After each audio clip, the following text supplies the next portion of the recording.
Hey everyone, welcome back to the channel and to Taoist Magick. Lord Josh here. We are returning to the magical world of the Eight Immortals. So far I've already covered Lu Dongbin and Zhong Lichuan. If you haven't seen those videos, please do check them out. In no particular order, I'm exploring the backstory, the mythology and the occultism of each immortal to see how they could benefit the ritual magician. Up next is a very quirky fellow by the name of Zhang Guolao. He is said to have existed as a real historical figure during the Tang dynasty. Zhang Guolao was a Taoist feng shi born into a peasant family. He was an experienced occult alchemist who lived a reclusive life as a hermit on Zhongtiao Mountain. He is by far the most eccentric out of all of the other immortals. When Wu Zhao, Empress Wu, came to power, Zhong claimed to be several hundred years old. He also claimed that he was a grand minister to the legendary Emperor Yao in his past life. Zhong was fond of drinking wine as well as making it. One of his hobbies includes making wine from herbs and bushes, which the other eight immortals drank. They believed his wine had healing properties. Zhong was also a master of Qigong, as well as a talented necromancer.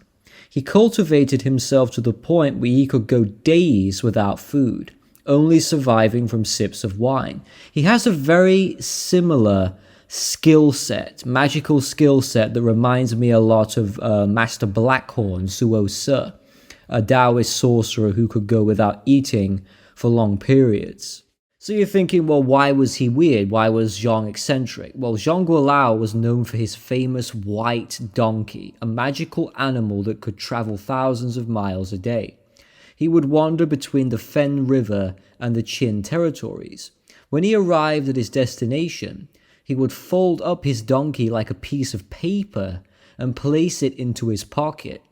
And when he wanted to bring the donkey back, he would unfold the paper and pour water from his mouth onto it, and the animal would reappear.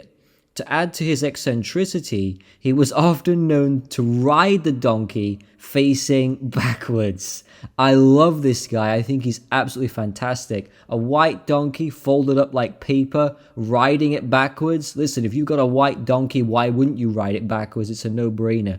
Absolutely love him. A lot of the Eight Immortals, well, pretty much all of them, have their quirks and their strange personalities. Some of them are straight up crazy in a good way. It only adds to their charming nature. Even unorthodox Chinese martial arts styles were dedicated to Zhang Guolao. These include performing a kick whilst executing a backflip and bending so far back that your shoulders touch the ground despite being on your feet. I'm sorry, I cannot give you a demonstration of that. It's beyond my talents. One legend says that Zhong was sleeping in a monastery. When he awoke, he could smell something delicious. He managed to find a pot of stew, which was supposed to be the dinner for a local sorcerer. He ate the stew and fed some of it to his white donkey. Later on, he found out it was a magical immortality potion which granted him supernatural abilities. He is known for helping the poor and the downtrodden. I've found that Zhong has a playful quality to him, often turning himself invisible, drinking water from toxic poisonous plants without ever getting sick, grabbing birds from the sky whilst they were still flying, as well as killing flowers simply by pointing at them.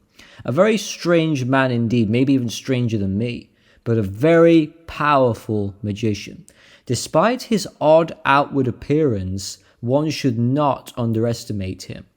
In the tradition of Taoist feng shui, he has come to represent old age due to his old appearance. With his white beard and white hair, feng shui masters often recommend placing a picture of Zhong in the home or the bedroom of an old person in order to bring them longevity and a peaceful natural death.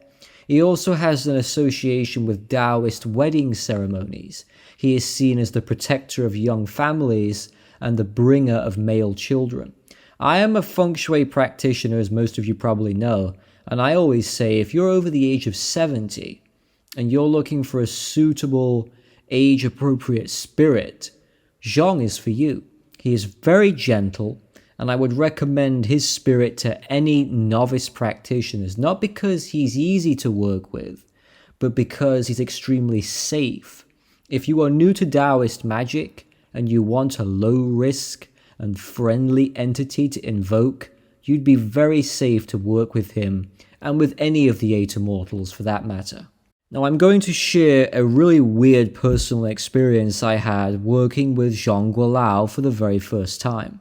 So I've worked with all of the Eight Immortals many times, sometimes individually but usually collectively. I will petition them as a group more often than not, but before you group them together, you should get a good feel for their unique energies separately, at least I think so.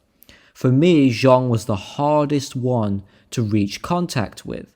All of the others were relatively easy to invoke and establish communications with, but Zhang really tested my skills as a magician.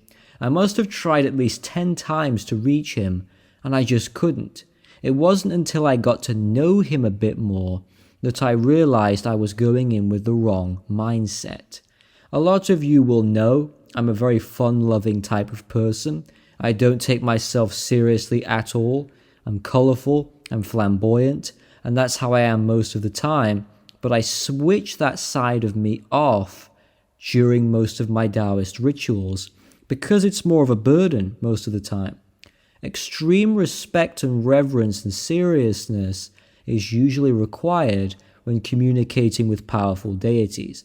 The prime example here would be the deities of the Northern Dipper, where the pressure is on to be very serious at all times.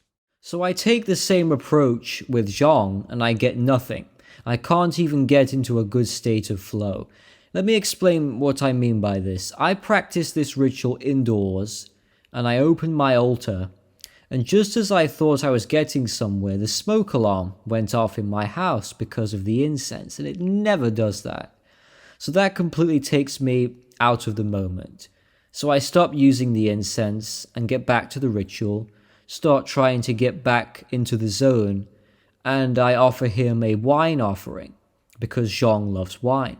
I placed a cup on the altar table, and I was wearing these really long robes, really big sleeves, and the sleeve of my robe catches the damn cup and it spills on the floor. Now it needs to be cleaned up, so I'm cleaning it up, then the phone rings.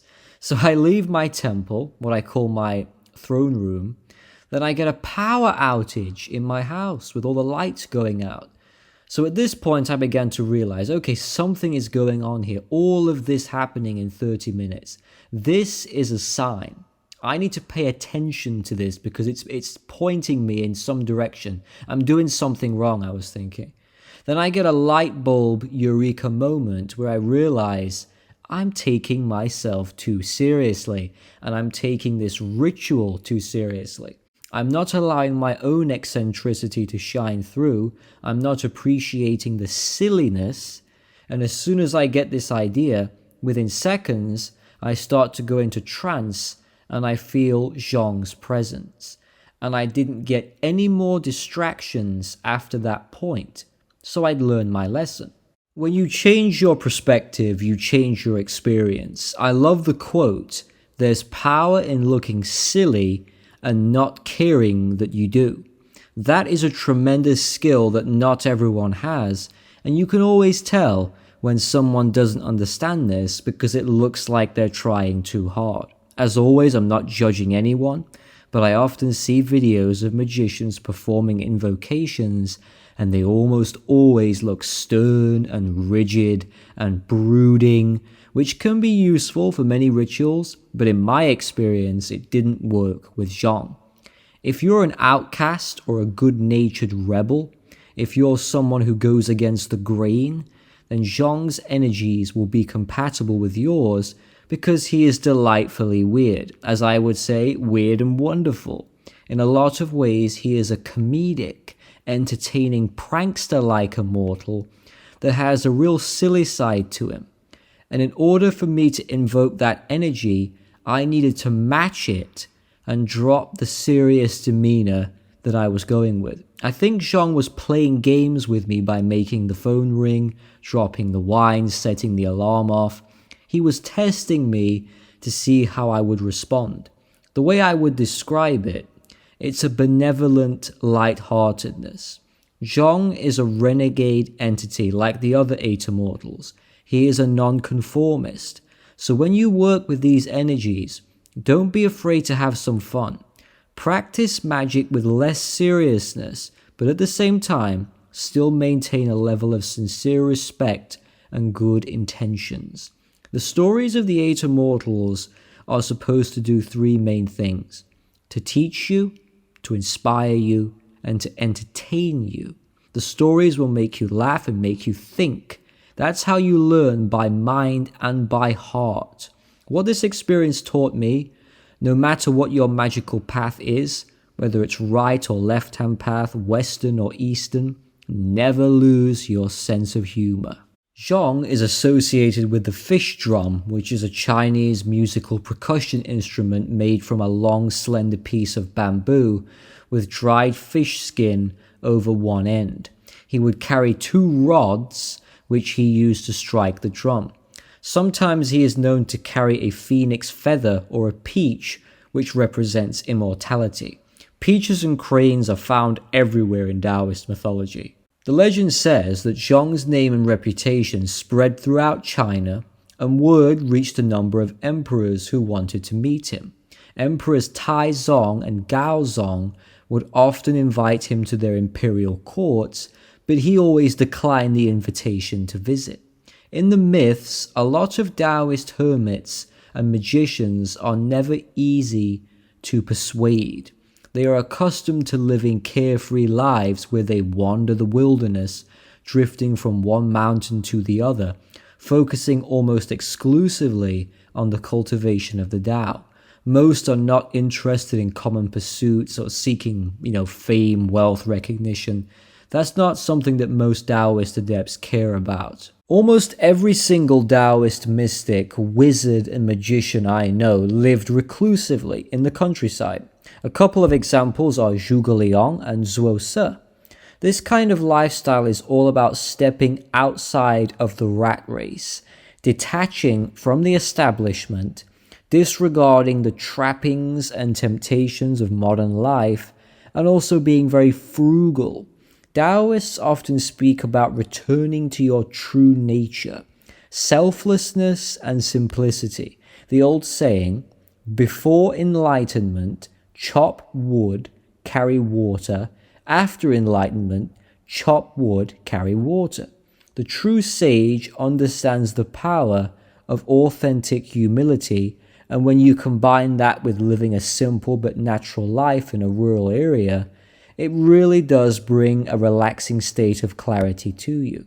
There's so many videos on YouTube of regular people, millennials, leaving their white-collar and blue-collar jobs and quite literally going to live in the mountains in China as hermits.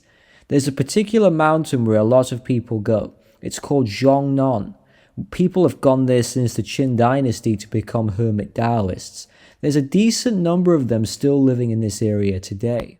The lifestyle isn't just about peace and quiet. Diet comes into it quite a bit. A lot of the Zhongnan hermits survive mostly on vegetables. Boiled cabbage is one such example. The purpose isn't just to live alone. It's to detach from the ego and overcome desire. It sounds really appealing to escape and retire from the world, but I'd be doing you a massive disservice if I didn't give you the full picture. This lifestyle is not easy. It's simple, but it's not easy. Let me paint a picture for you. The hermits generally wake up early, around 7 a.m., and the first thing they do is read Taoist scriptures. Then they spend a few hours chopping wood, planting vegetables, taking care of the land. So you're out every day doing manual labor just to survive. It can be dangerous to navigate through the mountain passes. Hermits are taught Kung Fu, traditional Chinese values, Chinese history, philosophy, metaphysics, magic, Qigong, among other subjects. Finding a master isn't straightforward though. and many of them won't just reveal their secrets to you. In terms of the living conditions, a lot of the hermits live in shacks that are falling apart. We're talking derelict buildings that leak when it rains, and they provide little to no warmth. This is why when a lot of my viewers say, why doesn't Lord Josh, or why hasn't Lord Josh gone over to China and become a hermit and lived in the mountains over there and studied with the Taoists? I know from the way I live my life now, I live quite a comfortable life. Even by the most extravagant Western standards, I have a very comfortable, cushy life where I am, very comfortable with materialism and possessions and food and whatnot. I don't think I'd survive. This is just me being real and honest. I don't think I would last very long in mountains like this. It's too harsh for me. That's just my own personal take on it. But there's plenty of people out there that it works wonderful for them. It's very common for young Chinese professionals to become disillusioned by their jobs. Maybe they get fired, or they just don't enjoy working a 9 to 5 every day. So they retreat into the Zhongnan, and some of them only last a couple of weeks because they realize how difficult it actually is. And there's even stories of people freezing to death out there because they haven't come prepared. I'm really not trying to put anyone off the idea. I'm saying be prepared to face the reality of it and make sure it's something you want to do.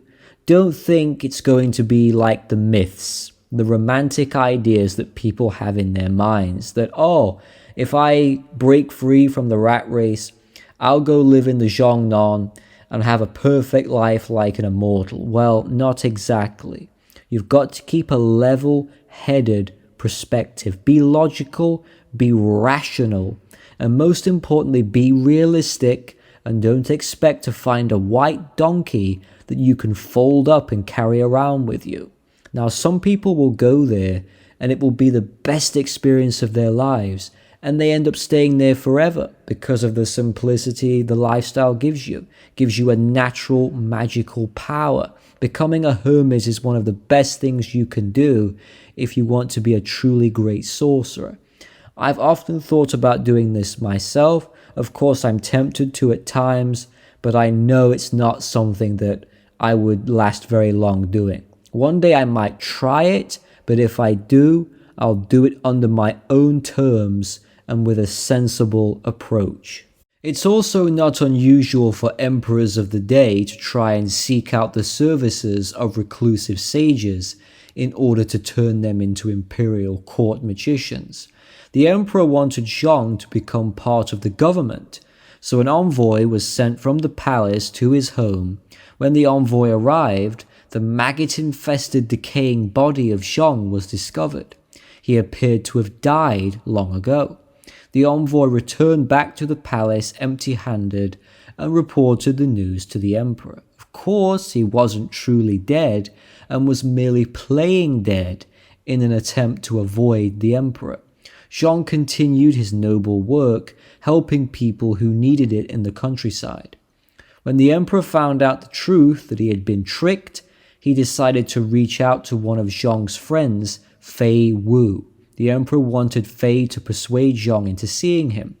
Fei went to see Zhang and he brought up the emperor, and as soon as he did, Zhang once again died on the spot and fell to the ground. Stricken with grief and sadness, the friend apologized for discussing the issue. After hearing this, the immortal resurrected himself and forgave his friend. A lot of the immortals take what I would call an anti-government, anti-political position, much like most magicians do. Some time passed by and eventually Zhang agreed to visit the emperor, after being promised that he would not be asked to enlist in the government. Instead, he entertained the emperor by drinking poison, using invisibility, catching birds in mid-flight, but despite showing these spells off, he would never discuss them openly, nor would he talk about spiritual subjects. Most Taoists swear oaths of secrecy, either to their masters or to their deities.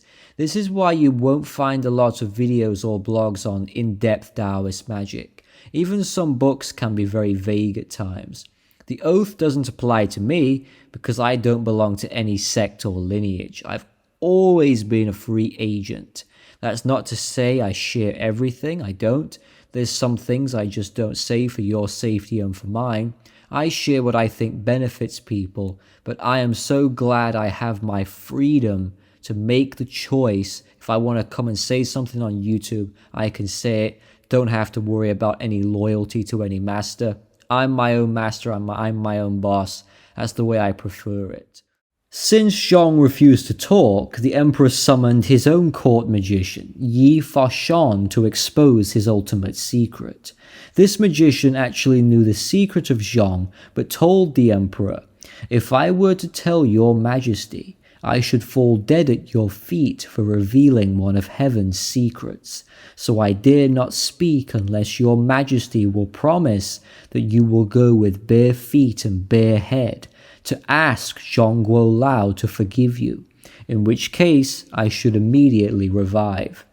The emperor agreed, and the magician began to reveal the secret. He said, "At the time when the cosmos was being evolved from chaos, the spiritual essence of a white bat, just before he could finish his sentence, he drops dead, blood pouring from his 7 channels. The emperor went to see Zhang, just as he agreed. He took off his hat and his shoes, and he begged Zhang for forgiveness. Zhang then sprinkled water on the magician's face, and he was revived. Following this incident, the emperor was shamed and agreed to honor the immortal, but to never trouble him again. And that is the story of Zhang Guolao. But what's the business with the white bat? Okay, so this is what I want you to take away from this. This is the most important part of this story. I don't want anybody to take these myths, this mythology at face value. I see it happening, and it's weird to me that people will look at this story and they will really believe in white donkeys that fold up like paper. And I've even come across people that actually believe that they can play dead and they can reanimate themselves afterwards. So people take it far and they miss the point. They really get caught up in the magical thinking. Of course, the true magical thinking is to analyze the occult knowledge, the hidden knowledge that's encoded into this message, because that's what it is, it's a message. I decipher symbolism. I have a series on this channel where I take a look at really complex symbolism. And you are always taught, whenever you're looking at symbols, pictures, lyrics, videos, whatever, never take anything at face value. Always dig deeper. So what Zhang Guolao and his story, what it truly represents, the white bat is his pure manifestation, his pure essence, and that is of chaos. So any chaos magicians watching this video, Zhang Guolao is like your new god, because he is pure chaos. He is pure disorder, but he's different. He's not destructive.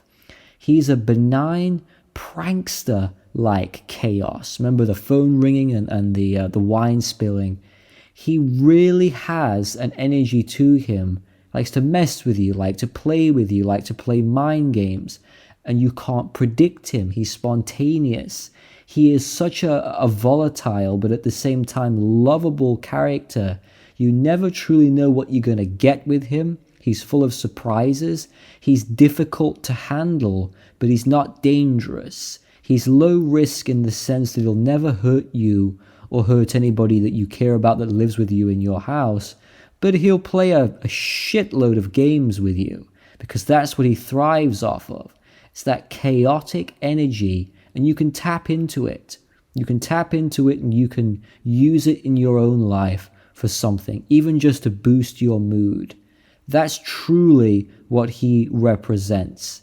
So I hope you've enjoyed this video. I've enjoyed making this one. I thought it was a lot of fun. I'm working on several projects right now. I've got some costumes that I'm designing, and I've also got some green screen projects and some CGI that I'm working on. So I'll see you soon for future videos. Take care, everybody.